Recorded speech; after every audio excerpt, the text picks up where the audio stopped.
ನಮಸ್ಕಾರ. ಉತ್ತರ ಕರ್ನಾಟಕ ನ್ಯೂಸ್ನ ಪ್ರೈಮ್ ಟೈಮ್ಗೆ ಸ್ವಾಗತ. ನಾನು ಹನುಮಂತ್ ದೇಶ್ಮುಖ್.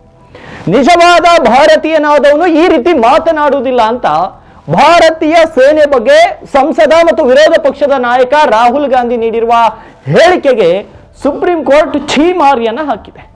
ಭಾರತ್ ಜೋಡೋ ಯಾತ್ರೆಯ ಸಂದರ್ಭದಲ್ಲಿ ಭಾರತೀಯ ಸೇನೆ ವಿರುದ್ಧ ಮಾತನಾಡಿದ ಹೇಳಿಕೆ ಪ್ರಕರಣದಲ್ಲಿ ತಮ್ಮ ವಿರುದ್ಧದ ಮಾನನಷ್ಟ ಮೊಕದ್ದಮೆಯನ್ನ ಪ್ರಶ್ನಿಸಿ ಕಾಂಗ್ರೆಸ್ ನಾಯಕ ರಾಹುಲ್ ಗಾಂಧಿ ಸುಪ್ರೀಂ ಕೋರ್ಟ್ನಲ್ಲಿ ಅರ್ಜಿಯನ್ನು ಸಲ್ಲಿಸಿದರು. ನಿಜವಾದ ಭಾರತೀಯನಾದವನು ಈ ರೀತಿ ಮಾತನಾಡುವುದಿಲ್ಲ ಅಂತ ಭಾರತೀಯ ಸೇನೆ ಬಗ್ಗೆ ಸಂಸದ ಹಾಗೂ ವಿರೋಧ ಪಕ್ಷದ ನಾಯಕ ರಾಹುಲ್ ಗಾಂಧಿ ನೀಡಿರುವ ಹೇಳಿಕೆಗೆ ಸುಪ್ರೀಂ ಕೋರ್ಟ್ ಛೀಮಾರಿಯನ್ನ ಹಾಕಿದೆ.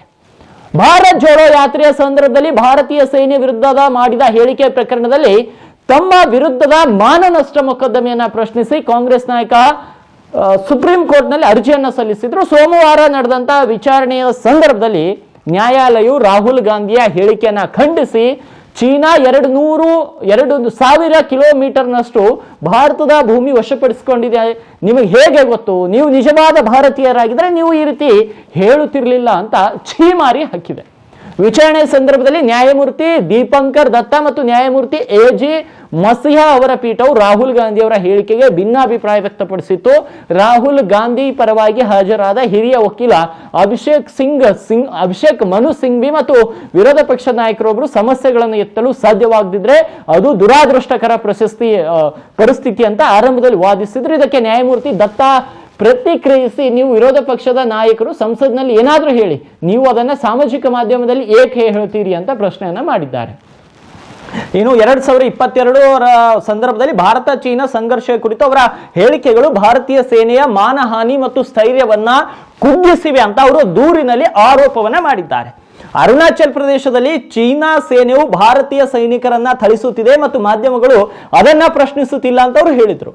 ಇನ್ನು ಜನರು ಭಾರತ್ ಜೋಡೋ ಯಾತ್ರೆ ಬಗ್ಗೆ ಕೇಳ್ತಾರೆ, ಆದರೆ ಚೀನಾ 2,000 ಚದರ ಕಿಲೋಮೀಟರ್ ಭಾರತೀಯ ಭೂಮಿಯನ್ನ ವಶಪಡಿಸಿಕೊಂಡಿದೆ. 20 ಭಾರತೀಯ ಸೈನಿಕರನ್ನ ಕೊಂದು ಅರುಣಾಚಲ್ ಪ್ರದೇಶದಲ್ಲಿ ನಮ್ಮ ಸೈನಿಕರನ್ನ ಥಳಿಸಿದ್ರ ಬಗ್ಗೆ ಒಂದೇ ಒಂದು ಪ್ರಶ್ನೆ ಕೇಳುವುದಿಲ್ಲ ಅಂತ ರಾಹುಲ್ ಗಾಂಧಿ ಅವರು ಹೇಳಿದ್ರು. ಇನ್ನು ಮಾನನಷ್ಟ ಮೊಕದ್ದಮೆಯನ್ನ ಪ್ರಶ್ನಿಸಿ ರಾಹುಲ್ ಸಲ್ಲಿಸಿದ ಅರ್ಜಿಯನ್ನ ಅಲಹಾಬಾದ್ ಹೈಕೋರ್ಟ್ ಮೇ 29ರಂದು ವಜಾಗೊಳಿಸಿತ್ತು. ಪ್ರಕರಣ ದುರುದ್ದೇಶ ಪೂರಿತ ರೀತಿಯಲ್ಲಿ ದಾಖಲಿಸಿದೆ ಅಂತ ರಾಹುಲ್ ಗಾಂಧಿ ವಾದಿಸಿದ್ರು.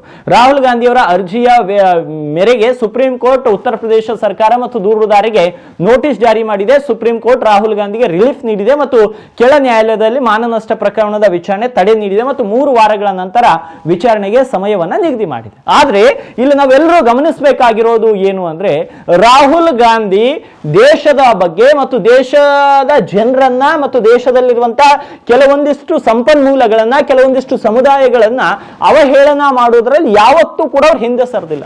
ಯಾವಾಗ ವಿದೇಶಕ್ಕೆ ಹೋಗ್ತಾರೆ, ವಿದೇಶದಲ್ಲಿ ರಾಹುಲ್ ಗಾಂಧಿ ಅವರು ವಿದೇಶಕ್ಕೆ ಹೋಗ್ತಾರೆ, ಅಲ್ಲಿ ಮೀಸಲಾತಿ ಅನ್ನೋದು ಬೇಡ, ಮೀಸಲಾತಿಯ ಕುರಿತು ಚರ್ಚೆ ಮಾಡ್ತಾರೆ. ಆದ್ರೆ ಭಾರತ ದೇಶದಲ್ಲಿ ಬಂದು ಎಲ್ರಿಗೂ ಕೆಲವೊಂದಿಷ್ಟು ಸಮುದಾಯಗಳಿಗೆ ಮೀಸಲಾತಿ ಸಿಗ್ಬೇಕಂತ ಅವರೇ ಹೇಳ್ತಾರೆ. ಇನ್ನು ನಮ್ಮ ದೇಶದಲ್ಲಿ ಉಳಿದುಕೊಂಡು ಚೀನಾದ ಪರವಾಗಿ ಮಾತಾಡ್ತಾರೆ. ಅಂದ್ರೆ ಇವರು ಒಟ್ಟಾರೆ ಒಂದು ತಿಳಿದುಕೊಂಡಿದ್ದಾರೆ, ಇವರಿಗೆ ಭಾರತೀಯ ಸೇನೆ ಮೇಲೆ ಭರವಸೆ ಇಲ್ಲ, ಭಾರತೀಯ ವಿದೇಶಾಂಗ ಸಚಿವರ ಮೇಲೆ ಭರವಸೆ ಇಲ್ಲ ಮತ್ತು ಭಾರತ ದೇಶದ ಪ್ರಧಾನ ಮಂತ್ರಿಗಳ ಮೇಲೆ ಭರವಸೆ ಇಲ್ಲ. ಇವರಿಗೆ ತನ್ನ ಮೇಲೆ ತಮಗಷ್ಟೇ ಭರವಸೆ ಇದೆ ಮತ್ತು ತಾವು ಕಾಂಗ್ರೆಸ್ನವರು ಆಡಳಿತದಲ್ಲಿ ಇದ್ದಾಗ ಮಾತ್ರ ಎಲ್ಲದೂ ಒಳ್ಳೇದಾಗುತ್ತೆ, ಬೇರೆಯವರು ಇದ್ದಾಗ ಒಳ್ಳೇದಾಗಲ್ಲ ಅನ್ನೋ ಮನೋಭಾವನೆ ಇದೆ. ಮತ್ತೆ ರಾಹುಲ್ ಗಾಂಧಿಗೆ ನಾನು ಈ ಮೂಲಕ ಇನ್ನೊಂದು ಸ್ಪಷ್ಟಪಡಿಸಲಿಕ್ಕೆ ಬಯಸ್ತೀನಿ. ರಾಹುಲ್ ಗಾಂಧಿ ಅವರೇ, ನಿಮ್ಮ ಅಜ್ಜಿಯವರಾದಂತ ಇಂದಿರಾ ಗಾಂಧಿಯವರು ದೇಶದಲ್ಲಿ ತುರ್ತು ಪರಿಸ್ಥಿತಿಯನ್ನ ಹೇರಿದಾಗ ಪತ್ರಕರ್ತರಾದ ನಾವು ಪ್ರಶ್ನೆಯನ್ನ ಮಾಡಿದ್ದೇವೆ. ನಿಮ್ಮ ತಂದೆಯವರಾದಂತ ರಾಜೀವ್ ಗಾಂಧಿ ಕೂಡ ತಪ್ಪು ಕೆಲಸಗಳನ್ನ ಮಾಡಿದ್ರೆ ಪ್ರಶ್ನೆಯನ್ನ ಮಾಡಿದ್ದೇವೆ. ನೀವು ತಪ್ಪು ಕೆಲಸಗಳನ್ನ ಮಾಡಿದ್ರು ಕೂಡ ಪ್ರಶ್ನೆ ಮಾಡ್ತೇವೆ. ನಿಮ್ಮ ವಿರೋಧ ಪಕ್ಷದಲ್ಲಿ ನಿಮ್ಮ ವಿರೋಧಿಯಾಗಿರುವಂತ ಮತ್ತು ಹಾಲಿ ಈಗ ಕೇಂದ್ರದಲ್ಲಿರುವಂತಹ ಸರ್ಕಾರ ಬಿಜೆಪಿಯ ನರೇಂದ್ರ ಮೋದಿ ಅವರು ತಪ್ಪು ಮಾಡಿದ್ರು ಕೂಡ ಪ್ರಶ್ನೆಯನ್ನ ಮಾಡ್ತೇವೆ.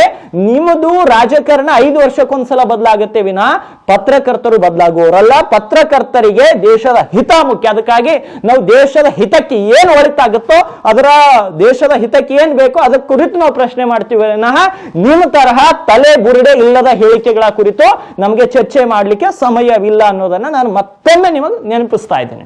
ನೀವು ದೇಶದ ಹಿತಕ್ಕಾಗಿ ಕೆಲಸ ಮಾಡಿ, ದೇಶದ ಪರವಾಗಿ ಮಾಡಿ, ದೇಶದ ಯುವಕರಿಗಾಗಿ ಮಾಡಿ, ನಾವು ನಿಮಗೆ ಬೆಂಬಲವಾಗಿ ನಿಲ್ತೀವಿ.